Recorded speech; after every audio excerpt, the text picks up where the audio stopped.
Brandon is a special young man. He's one of the finest that I've ever had the privilege of coaching. I think what distanced Brandon from the rest is his willingness to prepare, his consistency, and his competitive nature. The thing that gets me jacked about games is seeing the coaching staff on how excited they get just like coaching a game. They're not even playing, and just seeing them getting excited. And we have former players from the past when they come, and just seeing how into the game they are, and like just seeing the emotion they put in, even though they're not even playing, just makes me more excited. Just thinking that this could be the last game I ever play here at Lowell, and just seeing that just gets me excited.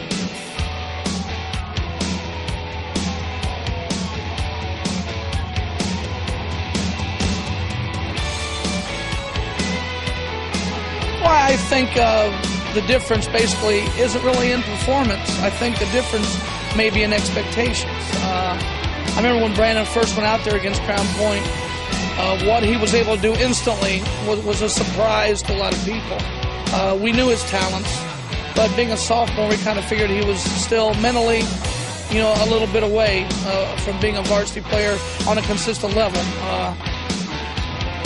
We had an injury where he had to come in and play more regularly later in the year, and we were concerned that he would be able to take the kind of punishment as a sophomore that our tailbacks routinely take. But Brandon didn't skip a beat, and he's been a consistent performer for us from his sophomore year, through his junior year and through his senior year. And that consistency of performance really goes back to what I mentioned earlier with his willingness to prepare and his toughness.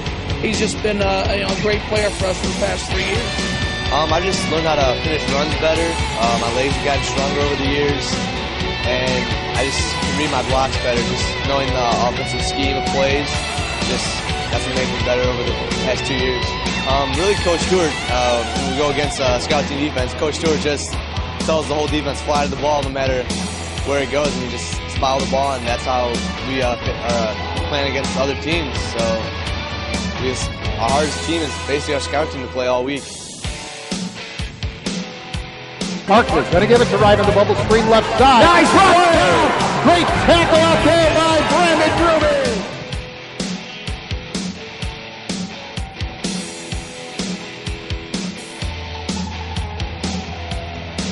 You have to be willing to accept the fact that you're going to be called upon to carry the ball 30, 40, in one case 55 times a game, but and to play the entire game on defense as well. And with a lot of teams going to spread defense and Brandon being a defensive back,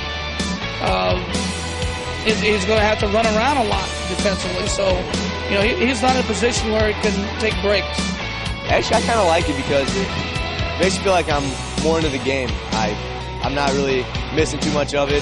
I don't really feel tired. I mean, just playing football, that's what I'm here to do, so might as well just get all I can.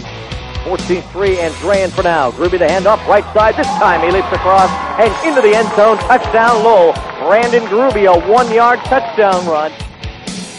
Well, he's obviously statistically been our best ever. When you go and ultimately saying who's the best, that's hard to say. There's so many variables. But I'm proud as a coach to say that there's been a lot of great ones, not only on the field but off. And Brandon certainly ranks right there with all of them. So, I'm very fortunate to have the great staff that we do, and I'm very fortunate to be coaching the great young men that I've coached, and he certainly will be remembered as one of the best.